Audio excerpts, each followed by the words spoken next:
पढ़ेंगे आज अपन macro economics का second chapter, national income and related aggregates. ये चैप्टर जो है वो थर्ड चैप्टर का बेस है। थर्ड चैप्टर में अपन को कुछ फॉर्मूले यूज़ लेने पड़ेंगे नेशनल इनकम निकालने के लिए। उस फॉर्मूले को समझने से पहले अपन को ये चैप्टर समझना पड़ेगा। सबसे पहले आता है इकोनॉमिक टेरिटरी या डोमेस्टिक टेरिटरी। पहला पॉइंट है इसका इकोनॉमिक टेरिटरी या डोमेस्टिक टेरिटरी। बहुत ईजी सी डेफिनेशन है। अगर सिंपल वे में बोलूँ, वो टेरिटरी जिसमें एक देश की गवर्नमेंट का कंट्रोल होता है, जहाँ पर वो अपने नियम चला सकती है, अपने लोगों को आना ले जाना, कोई भी चीज़ अपनी खरीदना बेचना फ्रीली कर सकती है, दूसरे से किसी से पूछने की जरूरत नहीं होती। उसको कहते हैं इकोनॉमिक टेरिटरी या डोमेस्टिक टेरिटरी। इंग्लिश में पढ़ते हैं economic territory is a geographical territory administered by government within where persons goods and capital circulated freely. तो पहला तो इसने बोला है ये एक जियोग्राफिक टेरिटरी है। जियोग्राफिक टेरिटरी का मतलब तुमको पता ही है, भूभाग।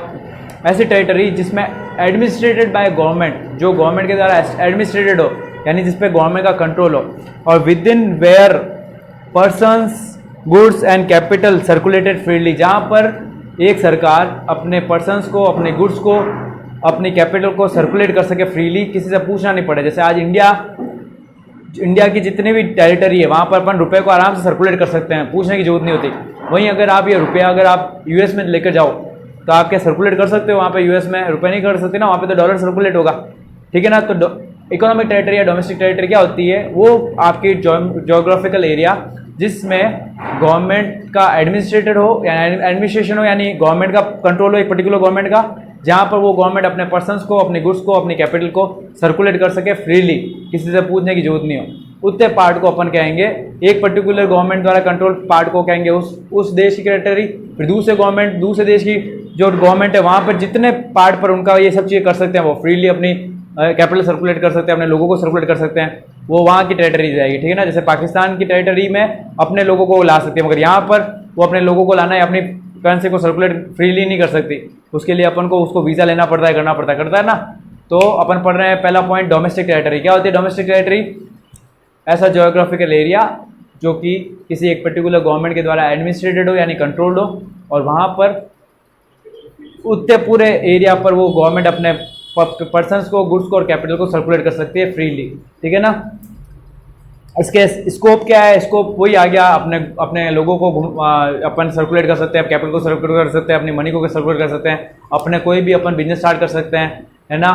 ये इसके स्कोप, यानी वही बात है, एक देश अपने अंदर क्या क्या कर सकता है वो चीज़ें बतानी है। हर चीज़ अपन कर सकते हैं बिना किसी से पूछे, बिजनेस से रिलेटेड, मनी से रिलेटेड, अपनी नई पॉलिसी, इकोनॉमिक पॉलिसी लगा सकते हैं, किसी से पूछने की जरूरत नहीं है। तो स्कोप इतना कोई काम का है नहीं, इसको मैं लिखा हुआ है, ठीक है ना। अगला आता है, अब इसका मैन समझने का कारण क्या है, क्योंकि एक क्वेश्चन आता है कि कौन सी चीज़ें डोमेस्टिक टेरिटरी, कौन सी चीज़ें डोमेस्टिक इनकम में इंक्लूड होगी, नहीं होगी। दो तरह के क्वेश्चन आते हैं, ध्यान रखना। तीन क्वेश्चन आएंगे, दो नंबर के, और उसमें लिखा हुआ होगा, एक पर्टिकुलर एग्जाम्पल दे देंगे आपको कि income earn by a bank, foreign bank, income earn by a foreign bank in India में लगी हुई एक फॉरेन बैंक की ब्रांच है, वो डोमेस्टिक इनकम में इंक्लूड होगी या नहीं होगी। इस तरह के क्वेश्चन आते हैं। तो कैसे पहचानेंगे? बहुत सिंपल सी बात है, समझना ध्यान से। इंडिया की जितनी भी टेरिटरी है, अगर उसमें कोई भी एक्टिविटी हुई, प्रोडक्शन एक्टिविटी हुई, कोई भी इनकम जनरेट हुई, वो इंडिया की डोमेस्टिक इनकम में ऐड होगी, इंडिया के अंदर जो भी। और एक ध्यान रखना, किसी भी देश की फॉरेन होती है ना, क्या कहते हैं, जैसे एम्बेसी, जैसे पाकिस्तान की एम्बेसी यहाँ पर है, इंडिया की अलग अलग देशों में, पाकिस्तान में भी जितना पार्ट किसी भी एम्बेसी का है, अगर इंडिया में अमेरिका की एम्बेसी है तो उतना पार्ट है ना, भले वो इंडिया में, वो अमेरिका का पार्ट कहलाएगा। क्या कहलाएगा? तो कुल मिलाकर आपकी एम्बेसी कहीं पे भी है, वो आपके देश की टेरिटरी कहलाई जाएगी। क्लियर ना? समझना ध्यान से। आपकी टेरिटरी में कोई इनकम जनरेट हुई है, वो आपकी डोमेस्टिक इनकम में इंक्लूड होगी। आपकी टेरिटरी में जनरेट नहीं हुई है, चाहे वो इंडियन कंपनी हो जिसने इनकम कमाई हो, वो इंडिया की डोमेस्टिक इनकम में इंक्लूड नहीं होगी। एग्जाम्पल समझाता हूँ। Income earn by a foreign branch, income earn by a foreign bank of Singapore, समझ लो, income earn by bank of Singapore in India, ये इंडिया की डोमेस्टिक टेरिटरी में इंक्लूड होगी, क्योंकि इंडिया के अंदर है। भले सिंगापुर की क्या कंपनी है, मगर है कहाँ पर? इंडिया के अंदर। अब ये दूसरा देखना, income earn by Indian bank at Singapore. अब इंडिया की कोई बैंक सिंगापुर में है, वो इंडिया की डोमेस्टिक इनकम में इंक्लूड नहीं होगी, क्योंकि टेरिटरी कौन सी होगी, सिंगापुर की। तो ये अपन क्यों पढ़ रहे हैं कि टेरिटरी का मतलब क्या होता है, टेरिटरी का मतलब होता है जहां पर किसी एक पर्टिकुलर गवर्नमेंट का कंट्रोल चलता हो, वो वहां की टेरिटरी कहलाएगी। अगर आपकी टेरिटरी में कुछ हो रहा है तो आपकी डोमेस्टिक इनकम में आएगा, अगर आपकी टेरिटरी से बाहर होता है तो डोमेस्टिक इनकम में इंक्लूड नहीं आएगा। ये क्वेश्चन आता है, ध्यान से देखना, एग्जांपल दिया है देखो, profit earn bye foreign company in India क्या होगा Gaurja, profit earn bye foreign company in India, अपनी टेरिटरी में है ना, भली फॉरेन कंपनी है, इंडिया के अंदर हो रही है, इंडिया की डोमेस्टिक इनकम ऐड होगा। देखना अपन कौन सी इंक्लूड होगी कौन सी नहीं होगी। पहली अभी मैंने बोला profit earn bye foreign company इन इंडिया, इंडिया में चाहे फॉरेन कंपनी है डोमेस्टिक इनकम में इंक्लूड होगा, नेशनल इनकम में इंक्लूड नहीं होगा, वो बात की बात है।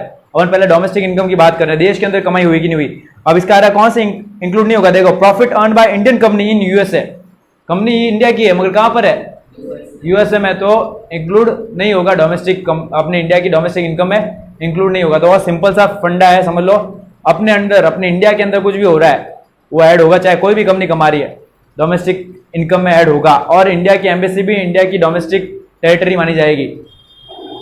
अगर पाकिस्तान की एम्बेसी है उसमें कुछ हो रहा है तो वो पाकिस्तान की टेरिटरी कहलाई जाएगी, फिर वो इंडिया में इंक्लूड नहीं होगा। देखना profit earn by branch of foreign bank in India, वापस आ गया, इंडिया में डोमेस्टिक में इंक्लूड होगा डोमेस्टिक इनकम में। Profit earn by branch of SBI in London, SBI की ब्रांच है कमाया, इंडिया की कंपनी है मगर लंदन में ऐड नहीं होगा। Salary to the resident of the England working in Indian embassy in England, क्या करेंगे काबरा जी, ऐड होंगे, क्योंकि इंडिया की एम्बेसी भले इंग्लैंड में है मगर है तो इंडिया की एम्बेसी ना, वो इंडिया की टेरिटरी मानी जाती है तो ऐड करेंगे। इंडिया की एम्बेसी है भले इंग्लैंड में है मगर है तो इंडिया की एम्बेसी, इंडिया की एम्बेसी का जितना भी पार्ट है वो इंडिया का पार्ट माना जाता है, क्लियर ना। तो इंडिया की एम्बेसी कहीं पे भी हो, इंडिया की डोमेस्टिक इनकम में ऐड होगा। आप देखना इसका just opposite, salaries to the Indian resident working in Pakistan embassy in India, इसका क्या करेंगे सोनी जी, हाँ अब ये पाकिस्तान की एम्बेसी आ गई, भले इंडिया के अंदर है मगर पाकिस्तान की एम्बेसी क्या कहलाएगी, वो पाकिस्तान की टेरिटरी कहलाएगी, तो डोमेस्टिक इनकम में ऐड नहीं होगा, क्लियर ना। Profit earn by Reliance industry in India, India की है और इंडिया के अंदर ये ऐड होगा। Profit rent paid by embassy of England in India to an Indian resident, India के रेजिडेंट को यानी इंडिया के आदमी को लैंड दिया है, रेंट दिया है, मगर दिया किसने, किसी और देश की एम्बेसी ने, तो अपने अंडर ऐड नहीं होगा। इंडिया के अंदर मिल रहा है, इंडिया के आदमी को मिल रहा है, फिर भी क्योंकि दूसरे देश की एम्बेसी नहीं मिलेगा। Rent receive by Indian resident for their building rented out of the foreign rented out to foreign in India, foreigners India, India के किसी आदमी को किसी फॉरेनर ने रुपए दिए हैं रेंट के, क्योंकि उसने ना इंडिया के अंदर किसी पर्टिकुलर जगह को रेंट पे लिया था, एक फॉरेनर आया उसने इंडिया के अंदर कोई रेंट पे जगह ली, उसके मालिक को इंडिया के अंदर ही रेंट दिया, सब कुछ इंडिया में हो रहा है, ऐड होगा डोमेस्टिक इनकम में। Rent receive bye an Indian from his building in Singapore, Singapore में कोई इंडियन ने एक बिल्डिंग खरीद रखी है, बहुत अमीर है, उसने सिंगापुर में भी खरीद ली, वहां पे उसको रेंट मिला, सिंगापुर में मिल रहा है ना, इंडिया के अंदर नहीं मिला ना, ऐड नहीं होगा। तो कुल मिलाकर इंडिया के अंदर कुछ हो रहा है डोमेस्टिक इनकम ऐड होगा, नहीं तो नहीं होगा। और इंडिया की एम्बेसी भी इंडिया की डोमेस्टिक टेरिटरी कहलाई जाती है, सेम एज इट इज बाहर के देश की कोई टेरिटरी, बाहर के देश की कोई एम्बेसी है वो बाहर की टेरिटरी कहलाएगी। आगे चलते हैं, नॉर्मल रेजिडेंट, बहुत सिंपल सी बात है, वो इंसान जो यहाँ पर रहता है या फिर वो अपने इकोनॉमिक एक्टिविटीज को यहाँ पे हैंडल कर रहा है वो नॉर्मल रेजिडेंट कहलाएगा, ठीक है ना। लिखा हुआ यहाँ पे the resident live or are located within the economic territory, the resident carry out the basic economic activities of earning, spending and accumulation for that location. कोई इंसान यहाँ पे रह रहा है या फिर वो बेसिक इकोनॉमिक एक्टिविटीज यानी अर्निंग करना, स्पेंडिंग करना, एक्यूमुलेशन करना वो अपनी टेरिटरी के अंदर कर रहा है, तो वो वहां का रेजिडेंट कहलाएगा। क्या कहलाएगा, या तो वहां पे रह रहा है या बेसिक इकोनॉमिक एक्टिविटी वहां पर रह के कर रहा है, ठीक है ना। अभी ये अपन ने क्यों पढ़ा, क्योंकि अगर नॉर्मल रेजिडेंट कुछ कमा रहा है तो वो नेशनल इनकम में ऐड होगा। अगर नॉर्मल रेजिडेंट नहीं कमा रहा, कोई दूसरा रेजिडेंट है, इंडिया के बाहर का आदमी है, वो भाई कहीं से भी कमा रहा है इंडिया से, वो नेशनल इनकम में ऐड नहीं होगा। वापिस समझा रहा हूँ, अगर इंडिया का कोई आदमी है, इसके लिए दो कंडीशन, या तो वो इंडिया में रहता है या फिर वो अपनी इकोनॉमिक एक्टिविटीज इंडिया के अंदर कर रहा है, है ना। वो अगर इंडिया सारी, तो वो इंडिया का रेजिडेंट कहलाएगा। और वो रेजिडेंट कुछ कमा रहा है तो वो नेशनल इनकम ऐड होगा। क्या होगा, चाहे वो कहीं पे भी कमा रहा हो, नेशनल इनकम में ऐड होगा। इंडिया का इंसान है, भले अमेरिका में कमा रहा है, इंडिया का रहने वाला था, अमेरिका में कमा रहा है, तो नेशनल इनकम में ऐड होगा। यहाँ पे कॉन्सेप्ट चेंज हो रहा है, कहीं पे भी कमा रहा हो मगर इंडिया से रिलेटेड होना चाहिए, इंडिया का, क्योंकि नेशनल इनकम को मैंने कल बताया था, मतलब अपने देश के जो नॉर्मल रेजिडेंट लोग हैं उनकी जो फैक्टर इनकम होती है उसको जोड़ लो। पढ़ा था अपन ने, नेशनल इनकम का मतलब sum total of all the income earn by the resident of the country with in a particular year. तो यहाँ पर अपन ने क्यों पढ़ रहे हैं रेजिडेंट का मतलब, क्योंकि जो रेजिडेंट होगा उसकी इनकम जुड़ेगी नेशनल इनकम में, जो रेजिडेंट नहीं होगा उसकी इनकम नेशनल इनकम में नहीं जुड़ेगी। देखना आप इसमें एग्जांपल दिया है, profit earn by a foreign company in India. Foreign company India की रेजिडेंट नहीं मानी जाती, फॉरेन कंपनी बाहर की, सिंपल बात है, ये नेशनल इनकम में ऐड नहीं होगा। अब यहाँ पे लिखा profit earn by Indian company in USA, भले यूएसए में कमा रही है तो इंडिया की कंपनी ना, क्योंकि इंडिया की कंपनी सारी अपनी एक्यूमुलेशन, अपनी स्पेंडिंग सब कुछ वो वहां से कर रही होगी, रुपया लाना, ठीक है ना। इंडिया की कंपनी, नाम आ गया इंडियन कंपनी है, तो सिंपल सी बात है नेशनल इनकम ऐड होगा, क्योंकि अल्टीमेटली वो इनकम कहाँ आएगी, इंडिया में आएगी, इंडियन कंपनी तो इंडिया के पास आएगी, तो ये इंक्लूड होगा। अगला profit earn by branch of foreign bank in India, दूसरे देश की कोई ब्रांच इंडिया में है, क्योंकि दूसरे देश की है, फॉरेन ब्रांच आई गया, फॉरेन बैंक की ब्रांच है, तो इंडिया की नेशनल इनकम ऐड नहीं होगा। Profit earn bye SBI in London, just ये क्वेश्चन उसमें था डोमेस्टिक इनकम में, डोमेस्टिक इनकम में ऐड नहीं हुआ था, मगर नेशनल इनकम में ऐड होगा, तो ये अपनी नेशनल इनकम में ऐड होगा, क्योंकि एसबीआई की कमाई अल्टीमेटली देश से रिलेटेड है। Salaries to resident of England, salary to the resident of England working in Indian embassy, अब वापिस आ गया, नाम आ गया रेजिडेंट ऑफ इंग्लैंड, इंग्लैंड का कोई इंसान है, उसने इंडिया की एम्बेसी में रहकर काम किया, उसको उससे कमाई हुई। अब भले इंडिया की एम्बेसी है, डोमेस्टिक इनकम में तो ऐड होगा, मगर नेशनल इनकम में ऐड नहीं होगा, क्योंकि इनकम किसके पास जा रही है, रेजिडेंट ऑफ इंग्लैंड के पास, किसके पास जा रही है, तो वो इंग्लैंड की कमाई हो गई, तो ऐड नहीं होगा। Salary of Indian resident working in Pakistan embassy India, Pakistan की एम्बेसी में कोई इंडियन काम कर रहा है, तो कमाई किसके पास पहुंचेगी, इंडियन के पास पहुंचेगी, तो नेशनल इनकम ऐड होगा। Profit earn by multinational company of USA in India, USA की कोई मल्टीनेशनल कंपनी ने इंडिया में कमाई करी है, क्या करेंगे, नेशनल इनकम ऐड करेंगे नहीं करेंगे, काबरा जी नहीं करेंगे, क्योंकि यूएसए की है। Rent paid by the embassy of Russia in India to resident of India, resident of India, India के आदमी को बाहर की एम्बेसी कहीं लगी हुई इंडिया में, उसने रेंट पे किया इंडिया के अंदर ही, इंडिया के आदमी को मिल रहा है, ऐड होगा। Rent received by a foreigner from the building in India, India में कोई फॉरेनर है, उसको इंडिया में उसने कोई खरीदी भी होगी बिल्डिंग, तो उसको उसका रेंट मिला, ऐड होगा नहीं होगा, नेशनल इनकम में नहीं मिलेगा, क्योंकि फॉरेनर को मिला है, रेंट नहीं मिलेगा। Rent receive by Indian from the building in Singapore, India का कोई आदमी का सिंगापुर में मिला है, इंडिया के आदमी को मिला है, ऐड होगा। तो ये दोनों में फर्क समझ में आ रहा है, पहले वाले में जस्ट उल्टा क्वेश्चन आंसर थे।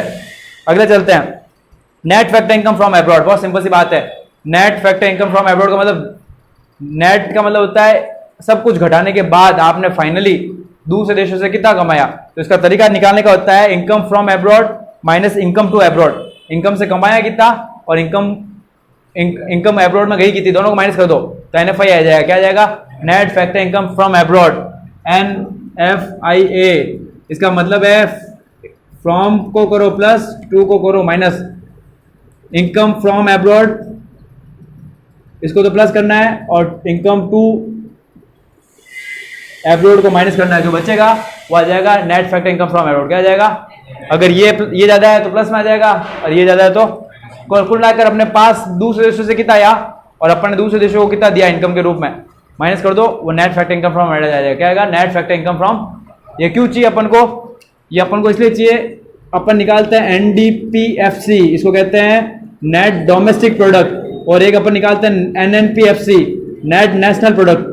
डी को एफ में कन्वर्ट करना है, अगर कोई भी चीज आपको दी हुई है डोमेस्टिक, उसको अगर आपको नेशनल में कन्वर्ट करना है, क्या करना है, तो उसका फॉर्मूला यही होता है, इसमें आप NFI जोड़ दो, क्या जोड़ दो, किसी भी चीज के बीच में डी लिखा हुआ है, देखो एन सेम है, पी सेम है, बीच में बस डी का एन का फर्क है, डी का मतलब है डोमेस्टिक, एन का मतलब है नेशनल। जब भी डोमेस्टिक प्रोडक्ट को नेशनल प्रोडक्ट में आपको कन्वर्ट करना है, क्या करना है, तो तरीका ये है, डोमेस्टिक प्रोडक्ट में नेशनल NFI जोड़ दो, तो आपका क्या बन जाएगा, नेशनल प्रोडक्ट। अभी अपन आगे फॉर्मूला आएंगे, उसमें समझ में आएगा, वापस समझा रहा हूं, अगर कोई भी चीज दी हुई आपको GDP-MP और बोल रहा है GNP-NP निकालो, क्या निकालो, अब इसमें भी G और G सेम, P और P सेम, सिर्फ D और N का फर्क है, यानी ये कह रहा है D को N में कन्वर्ट करो, D का मतलब डोमेस्टिक को नेट में, किसमें, नेशनल में, डोमेस्टिक को किसमें करना है, नेशनल में, तो डोमेस्टिक को नेशनल में कन्वर्ट करने का तरीका होता है, इसमें NFIA प्लस कर दो, क्या कर दो, NFIA प्लस कर दो, क्लियर ना, फ्रॉम को करना है प्लस, टू को करना है माइनस। अगला था फाइनल गुड, इंटरमीडिएट गुड, बहुत इजी है, तो फाइनल गुड वो होती है जो, देखना final good, goods and services purchase for consumption, जिस चीज को आप कंजप्शन के लिए यूज लोगे जो वापस बिकेगी नहीं, जिसको आप ले लिया वापस बेचोगे नहीं, खत्म कर लोगे, खुद ही यूज ले लोगे, वो होती है फाइनल गुड। क्या होती है? जैसे चौक परचेज बाय स्कूल जो चौक लेती है, स्कूल वाले जो चौक लेते हैं वो यूज लेते हैं। कभी देखा है क्या? पढ़ाई होने के बाद सबको बच्चों को पढ़ाने के बाद टीचर निकल के वापस लेकर थैले पर चौक ले लो भाई, बच्ची भी आज कैसे देखा है बेचने में? देखा है क्या कभी? क्या अभी लॉकडाउन में टीचर्स ने चौक बेची हो, सर काम तो आ नहीं रही है, बेचा है नहीं भाई, जो चीज़ कंज्यूम हो जाएगी। जैसे अपन लोग लेते हैं, अपन ने मैगी ली, घर वालों ने, तूने काबरा जी 4 पैकेट मैगी के लिए, ऐसा हो गया 2 पैकेट वापस बेचने गई? नहीं हुई ना। तो जो चीज़ अपन कंजप्शन के लिए लेते हैं उसको कहते हैं फाइनल गुड्स। क्या कहते हैं? और जो चीज़ अपन फर्दर प्रोडक्शन के लिए ले लेते हैं, यानी अपन ने खरीदी मगर उसको वापस रीसेल के लिए या फिर किसी और प्रोडक्शन के लिए, जैसे एक बेकरी वाला आटा लेता है, वो क्यों लेता है? ताकि वो उससे वापस केक बना सके, है ना। तो जो चीज़ कंजप्शन के लिए ली जाती है वो फाइनल गुड्स होती है, जो फर्दर प्रोडक्शन के लिए ली जाती है या फर्दर बेचने के लिए ली जाती है या किसी प्रोडक्शन एक्टिविटी में आगे काम आएगी, वो इंटरमीडिएट गुड होती है। क्या होती है? जैसे आपने अगर आपने दिवाली पे शुगर कैन खरीदा, अपन खरीदते हैं ना, तो ये आपका लिए फाइनल गुड है। क्या है? मगर वही अगर शुगर फैक्ट्री वाला शुगर कैन खरीद रहा है, वो इंटरमीडिएट गुड है, क्योंकि वो उसको खाएगा नहीं, वो उससे शक्कर बनाएगा, शुगर बनाएगा। क्लियर ना।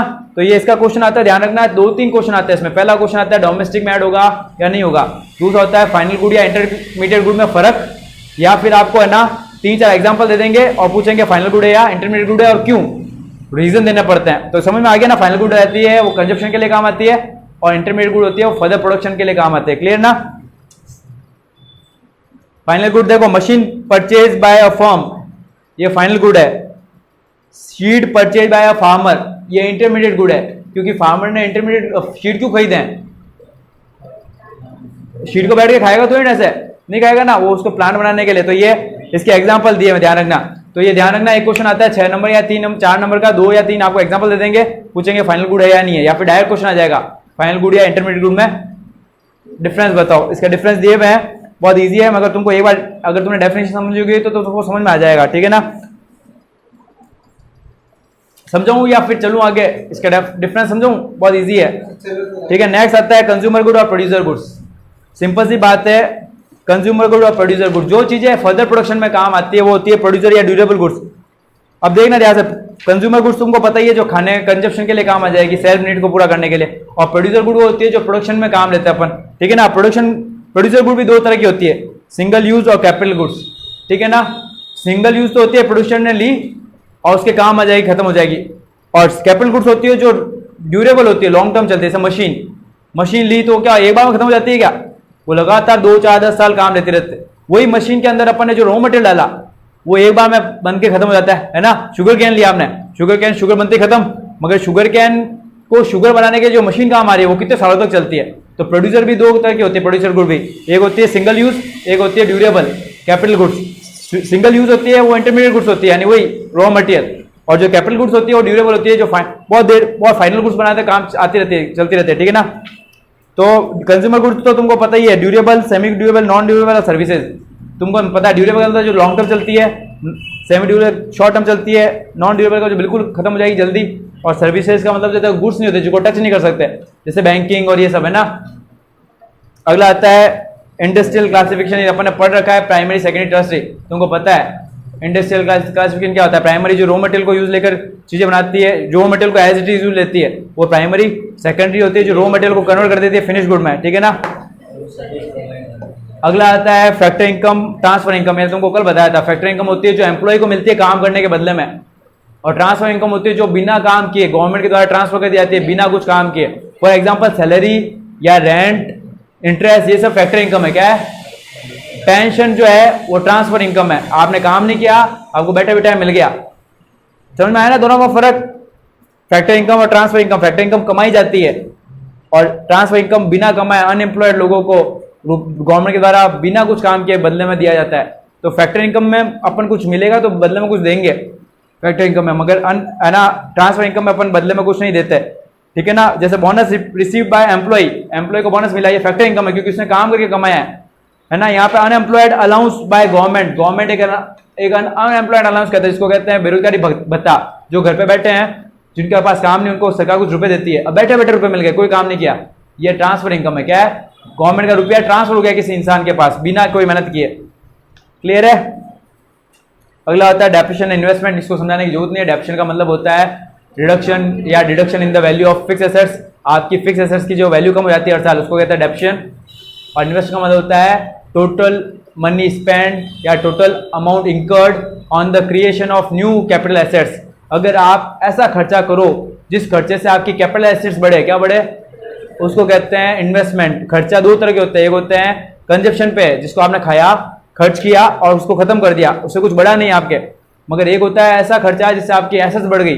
फॉर एग्जांपल आपने मशीन पर खर्चा किया जिससे आपकी कैपिटल एसेट्स बढ़ जाती है, उस खर्चों को कहते हैं इन्वेस्टमेंट। क्या कहते हैं, ठीक है ना। डेप्रिसिएशन का मतलब तुमको पता ही है, आपकी फिक्स एसेट्स की वैल्यू जो कम हो जाती है हर साल, उसको कहते हैं डेप्रिसिएशन। क्या कहते हैं, डेप्रिसिएशन। आप समझना ध्यान से डेप्रिसिएशन क्यों आया यहाँ पर। किसी भी चीज के आगे ग्रॉस लिखा हुआ हो, ग्रॉस को नेट में कन्वर्ट करना हो, किसमें करना हो, जैसे लिखा हुआ है जीडीपी एमपी और इसको बनाना है एनडीपी एमपी। क्या बनाना है, दोनों में फर्क सिर्फ जी और एन का है। किसी भी जी को एन में कन्वर्ट करना है तो उसमें डेप्रिसिएशन माइनस करना पड़ता है। क्या करना पड़ता है, डेप्रिसिएशन माइनस करोगे तो जी एन में कन्वर्ट हो जाएगा। जैसे लिखा हुआ है तुम्हारा जीएनपी, इसमें से डेप्रिसिएशन माइनस करोगे तो ये बन जाएगा एनएनपी। क्या बन जाएगा, इसका जस्ट उल्टा कर दो। अगर एनएनपी को जी में कन्वर्ट, एन को जी में कन्वर्ट करना है तो डेप्रिसिएशन प्लस कर दो, ठीक है ना। अगला आता है net indirect tax, NIT, market price of fact. अब ये लास्ट पॉइंट है जिससे अपन को फॉर्मूला पता जाएगा। एनआईटी का मतलब होता है नेट इनडायरेक्ट टैक्स, इसका फॉर्मूला होता है इनडायरेक्ट टैक्स माइनस सब्सिडी। क्या, indirect tax minus subsidy. Indirect tax service tax, sorry sale tax, excise duty, ये सब इनडायरेक्ट टैक्स होते हैं। इनडायरेक्ट टैक्स का मतलब क्या होता है, ऐसा टैक्स जो चुकाता कोई और है और जिसको सरकार के पास जमा कराने की लायबिलिटी किसी और की होती है। Tax in which liability to pay tax and is burden falls on different person. Liability to pay tax and is burden falls on different person. मैंने इससे 10 लाख का माल खरीदा, यानी इससे 10 लाख का माल सेल किया मेरे को, तो मैंने इस पर टैक्स दिया 10 लाख पर, क्योंकि मैंने खरीदा है। टैक्स लगा किस पर, बर्डन किस पर पड़ी, मेरे पर। अब इस पर जो 10 लाख पर समझो 10,000 रुपये टैक्स लगा, ये चुकाने की लायबिलिटी किसकी है, सरकार के पास। कौन चुकाएगा, मैं या ये चुकाएगा। बर्डन मेरे पर पड़ी, चुकाएगा ये। इसको कहते हैं इनडायरेक्ट टैक्स। इनडायरेक्ट टैक्स का मतलब if the liability to pay tax and is burden falls on different person. Burden तो किसी और के ऊपर पड़ रही है और चुका कोई और रहा है। जेब किसी और की जेब से रुपए निकले, मगर वो पड़े अब किसी और के पास है और चुकाएगा सरकार को कोई और, उसको कहते हैं इनडायरेक्ट टैक्स। क्या कहते हैं, तो सेल टैक्स, एक्साइज ड्यूटी, ये सब इनडायरेक्ट टैक्स होते हैं। इसमें से सब्सिडी माइनस कर दो, क्या कर दो, इसको कहते हैं नेट इनडायरेक्ट टैक्स। क्या कहते हैं, इस तरह से अपन को निकालना है net indirect tax minus subsidy. ये क्यों होता है, अगर किसी चीज के पीछे आपको एमपी दिया हुआ मार्केट प्राइस, उसको आपको फैक्टर को उसमें कन्वर्ट करना है। क्या करना है, एफसी में। जीडीपी एमपी को जीडीपी एफसी में कन्वर्ट करना है, तो आप एनआईटी माइनस कर दो। क्या कर दो, एनआईटी माइनस कर दो। 3 फॉर्मूले मिले अपन को। पहला, अगर जी को एन में कन्वर्ट करना है तो डेप्रिसिएशन माइनस करो। अगर एमपी को एफसी में कन्वर्ट करना है तो एनआईटी माइनस करो। और अगर आपको डी को एन में कन्वर्ट करना है तो एनएफआईए प्लस करो, फ्रॉम प्लस और टू माइनस। 3 फॉर्मूले। क्या, 3 फॉर्मूले। इससे अपना एक जियो बन जाएगा। देखना जियो कैसा बनेगा इस चैप्टर में। अगला पॉइंट है नेशनल इनकम। वो तो तुमको पता ही है डेफिनेशन क्या होती है। वापिस बताओ, नेशनल इनकम की sum total of all the income earn bye resident of the country with in a particular period या विद इन अ ईयर। एक साल में एक देश के जो रेजिडेंट ऑफ कंट्री है उन्होंने जो कमाई करी है, फैक्टरी इनकम क्या कर रही है, उसको जोड़ दो, वो आती है नेशनल इनकम। देखना, एक जियो जीडीपी एमपी माइनस डेप्रिसिएशन, ये बन जाएगा, डेप्रिसिएशन आया ना तो जी एन में कन्वर्ट हो जाएगा। एक चीज कन्वर्ट हुई, सिर्फ जी से एन में कन्वर्ट हुआ डेप्रिसिएशन घटाने से। तो पहला फॉर्मूला लिख लिया, जी को एन में कन्वर्ट करना है तो डेप्रिसिएशन घटाओ, एन को जी में कन्वर्ट करना है डेप्रिसिएशन प्लस करो। अब ये अपन को अब एनडीपी में एनआईटी माइनस करेंगे तो बन जाएगा एनडीपीएफसी। क्या बन जाएगा, ये दूसरा फॉर्मूला मिला अपन को। अगर एमपी में एनआईटी माइनस करते हैं तो बन जाता है और अगर एफसी में एनआईटी प्लस करते हैं तो बन जाता है मार्केट प्राइस और फैक्टर कॉस्ट। अगला आता है, इसमें मैं प्लस करूंगा एनएफआईए। एनएफआईए का मतलब होता है from plus net factor income, from the हुई तो प्लस, टू दी हुई तो माइनस। ये आ जाएगा NNPFC। क्या आ जाएगा? इसको कहता है नेशनल इनकम, इसको कहता है डोमेस्टिक इनकम। इसका नया फॉर्मूला मिला, अगर डोमेस्टिक दिया हुआ डी बीच में, डी को अगर एन में कन्वर्ट करना है, डी को एन में यानी नेश तो NFIA प्लस करना है। अगर फ्रॉम, ध्यान से देखना, और अगर एन को डी में करना है तो माइनस। मगर ये प्लस और माइनस कब काम करेगा? जब आपको फ्रॉम दिया हुआ। क्या दिया हुआ? अगर 2 दिया हुआ net factor income from abroad तो ये प्लस, ये माइनस। अगर 2 दिया हो तो यहाँ पे माइनस आ जाएगा, यहाँ पे प्लस आ जाएगा। दो तरह से होती है, net factor income from abroad दी हुई होती है, कभी कभी net factor income to abroad दी हुई होती है। क्या दी हुई होती है? 2 दी हुई है तो यहाँ पे माइनस हो जाएगा, यहाँ पे प्लस हो जाएगा, और यहाँ से यहाँ तक आपके NNPF से निकल जाएगा। क्या निकल जाएगा? अब आपको इस क्वेश्चन में क्या दिया होगा? आपको GDP दिया होगा, आपको क्वेश्चन में डेप्शन दिया होगा, NIT दिया होगा, और बोलेगा NNPF से निकालो। क्या निकालो? या फिर आपको बोलेगा डोमेस्टिक इनकम निकालो या नेशनल इनकम निकालो। डोमेस्टिक इनकम का मतलब NDPFC और नेशनल इनकम का मतलब NNPFC। क्या है? ठीक है। इस चैप्टर में आपको एक ये क्वेश्चन दिया हुआ, यहाँ पे देखो मैं बता रहा हूं, एग्जाम्पल नंबर 3 कर रहा हूं मैं। GDP दिया हुआ है आपको 1000 रुपए, GDP MP दिया हुआ है 1000 रुपए, इनडायरेक्ट टैक्स दिया हुआ 50, फैक्टर इनकम टू एब्रॉड दी हुई है 30, सब्सिडी दी हुई है 25, और डेप्शन दिया हुआ 60, और बोला है नेशनल इनकम निकालो, डोमेस्टिक इनकम निकालो। देखो ये है GDP MP, GDP MP के सामने GDP MP लिख दिया, इसमें से डेप्शन माइनस कर रहा हूं। डेप्शन दिया हुआ है अपन को 60 रुपए, ये 60 माइनस किया तो ये NDP MP आ गया। अब इसमें करना है NIT माइनस। NIT माइनस के लिए आपको सिर्फ सब्सिडी दी हुई है, इनडायरेक्ट टैक्स भी दिए हुए हैं, तो NIT माइनस करने के लिए indirect tax minus subsidy, indirect tax है 50 और सब्सिडी है 25, इसमें से इसको माइनस किया तो बचे 25 आ गया NIT। क्या आ गया? NIT माइनस किया, ये आया 915, ये अपना आ गया NDPFC, ये आ गई डोमेस्टिक इनकम। क्या आ गई? अब हमको नेशनल इनकम निकालनी है, इसमें NFIA ऐड करते हैं, मगर 2 में दी हुई है NFIA। क्या दी हुई है? तो माइनस कर देंगे अपन, कितना NFIA 30, तो आ जाएगी अपनी नेशनल इनकम NNPFC, कितना आ जाएंगे 82885। ये NFIA 2 का दिया हुआ था, तो वापिस देखना, ये दिया हुआ GDP MP, इसमें डेप्शन माइनस किया, ये आ गया NDP MP, इसमें से NIT माइनस किया। NIT माइनस कैसे किया? इनडायरेक्ट टैक्स माइनस सब्सिडी, तो आ गया NDPFC। NDPFC होता है डोमेस्टिक इनकम, इसमें NFIA प्लस करना होता है, मगर फ्रॉम हो तो प्लस, यहाँ पे 2 दिया हुआ था तो अपन ने माइनस कर दिया, यहाँ आ गया NNPFC। इस तरह से पहला चैप्टर क्लियर है। क्लियर? नेशनल इनकम का फर्स्ट चैप्टर क्लियर।